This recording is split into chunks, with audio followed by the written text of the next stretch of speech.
మనం చూస్తున్నాం దాదాపుగా కూడా వారం రోజుల నుంచి వారం 10 రోజుల నుంచి కూడా ఒకే ఒకే పక్క విద్యార్థులందరూ కూడా కలిసి నిరసనలు చేయడం ధర్నాలు చేయడం ఇట్లాంటివన్నీ జరుగుతున్నాయి. అదేవిధంగా మనం నిన్న గాంధీ హాస్పిటల్లో కూడా చూసాము.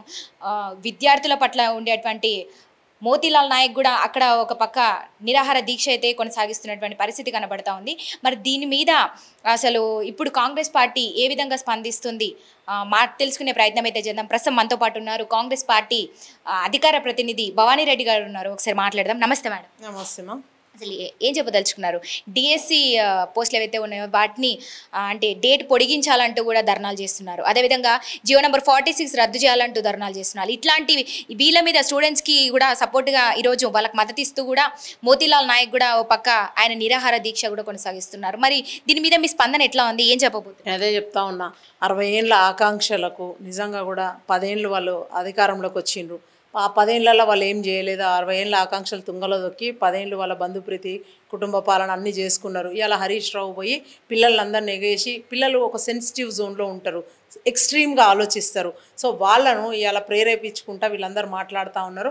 పిల్లలందరూ కూడా నిజంగా కూడా అందరి కోసం చేసేదే. ఇప్పుడు మీరే తొందర పెట్టినరు, ఎమ్మటే మేము జాబ్ క్యాలెండర్ చెప్పినాక కావాలి అన్నారు, నోటిఫికేషన్ వచ్చింది, మళ్ళీ తర్వాత దాన్ని పొడిగించాలంటారు. సో ఇదంతా కూడా అందరికీ కూడా ఉపయోగకరంగా ఉండాలి. అకాడమిక్ ఇయర్ స్టార్ట్ అయింది, ఇంకా దాన్ని డేట్ పొడిగిస్తూ ఉంటే లేట్ అవుతుంది.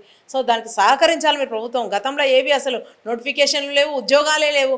ఇలా మేము ఉద్యోగాలు ఇస్తామని చెప్పి ముందరికి వచ్చి ఆల్రెడీ అందరికీ వాళ్ళకి జాయినింగ్ లెటర్స్ అవన్నీ ఇచ్చిన తర్వాత మళ్ళీ ఇప్పుడు మీరు వచ్చి ధర్నాలు చేసుడు, మీ వెనకాల ఎవరున్నారో దయచేసి వాళ్ళ చెప్పుడు మాటలు వినొద్దు.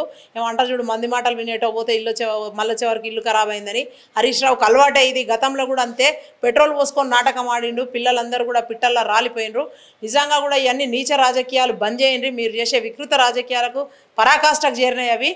తగిన బుద్ధి చెప్తారు జనాలు.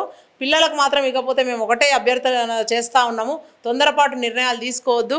రాబోయే రోజులలో నిజంగా కూడా మేము ప్రకటించినాము కాబట్టి తూచా తప్పకుండా ఇస్తామన్న ఉద్యోగాలన్నీ 2 లక్షల ఖాళీలు ఖచ్చితంగా భర్తీ చేస్తాము. ఇకపోతే అది మన పరిధిలో లేనిది. ఇప్పుడు గవర్నమెంట్ విల్ టేక్ కేర్. 46 జీవోని రద్దు చేయాలంటే అది ఒకవేళ నిజంగానే రద్దు చేయాల్సి వస్తే చేస్తారు. దానికి నిరాహార దీక్ష ఇదంతా అవసరం లేదనుకుంటాం. దయచేసి దీక్షలని విరమించండి. ఘర్షణయుతమైన వాతావరణం ఇప్పుడే నెలకొల్పొద్దు. 6 నెలలే అయింది మనం అధికారంలోకి వచ్చి. 60 ఏళ్ళు జరగలేదని మళ్ళీ 10 ఏళ్ళు వాళ్ళకి కట్టబెడితే ఆ 10 ఏళ్ళలో కూడా వాళ్ళు విధ్వంసం పాలు చేసిండ్రు, ఉద్యోగాలు వేయలేదు. అప్పుడు జరిగిన విధ్వంసం ఏది ఒకటి తెలుసుకోండి. కాంగ్రెస్కి దీన్ని ఆపాదించొద్దు దయచేసి. 6 నెలల్లో 3 నెలలు మేము చెప్పిన హామీలన్నీ నెరవేర్చినాం ఆల్మోస్ట్.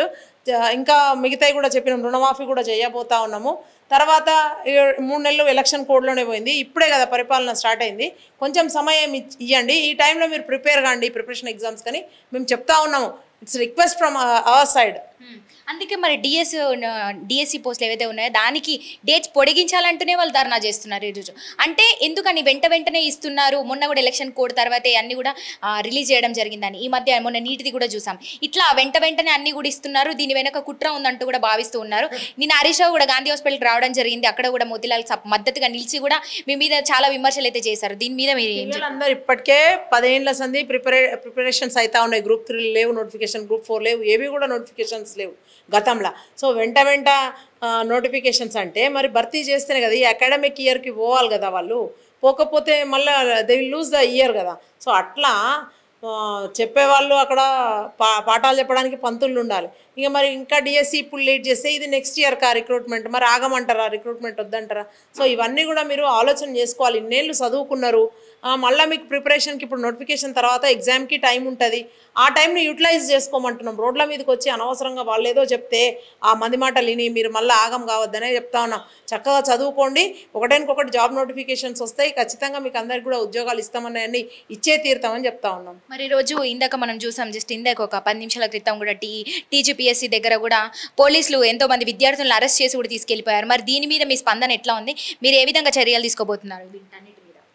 అట్లా అంటే ఆడ చెదురుమదురు సంగతులను మరీ ఘర్షణగా దారితీసి అక్కడ ఏమన్నా ప్రాపర్టీస్ డ్యామేజ్ కాకుండా, ప్లస్ పిల్లలు మళ్ళీ ఏమన్నా ఇట్లాంటి ఆత్మహత్యలు అవి ఇవి చేసుకోకుండా, బస్సులు తగలబెట్టకుండా ఏమంటారంటే కంట్రోల్ చేయడానికి, సిచ్యువేషన్ని కంట్రోల్ చేయడానికి తప్ప అది జస్ట్ అట్లా తీసుకెళ్తారు. మళ్ళీ తర్వాత టైం అయిపోయినాక గుంపు చెదిరిపోయిన తర్వాత మళ్ళీ వదిలేస్తారు. అందులో పెద్ద అరెస్ట్ అని దానికి పెద్ద పెద్ద పేర్లు పెట్టద్దు. మీరు దయచేసి మీరు కూడా మీడియా సహకరించండి.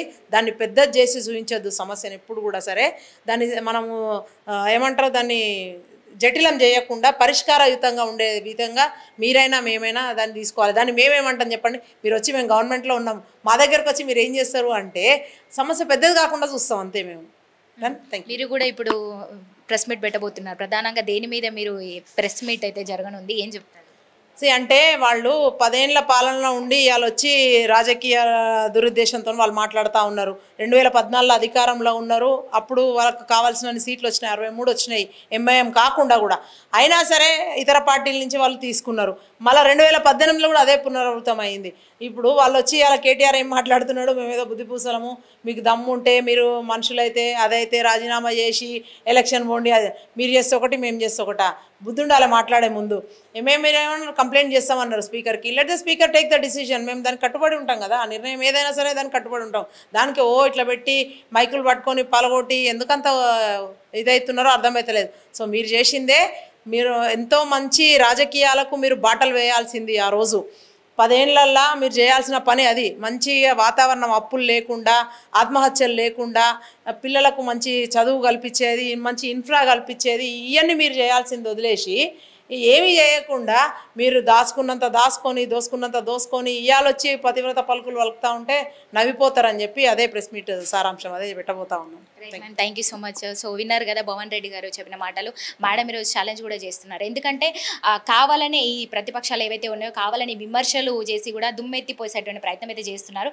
ఎందుకంటే మేము వచ్చి 6 నెలలు కూడా అవుతలేదు, ఇంత తక్కువ సమయంలో వెంటనే మా మీద ఇట్లాంటి విమర్శలు చేయడం కూడా కరెక్ట్ కాదంటున్నారు. కొంత సమయం ఇచ్చి వేచి చూసి మేము ఏం చేస్తామో కూడా అప్పుడు చూసి మాట్లాడండి అంటూ కూడా ఈరోజు మేడం అయితే ఛాలెంజ్ చేస్తున్నటువంటి పరిస్థితి కనబడుతూ ఉంది. సో స్టూడెంట్స్కి కావచ్చు, నిరుద్యోగులకి ఎవరికి ఎలాంటి ఆటంకం అయితే కలగదు మా వల్ల. సో వాళ్ళు ఏదైతే ఇప్పుడు ధర్నాలు ఏదైతే చేస్తున్నారో దాని మీద స్పందించి తగినటువంటి యాక్షన్ అయితే తీసుకొని వాళ్ళకి స్టూడెంట్స్ పట్ల నిల్చుంటామని కూడా చెప్తున్నారు. కెమెరామ్యాన్ విఘ్నేష్తో రిపోర్టింగ్ భానుశ్రీ, హైదరాబాద్.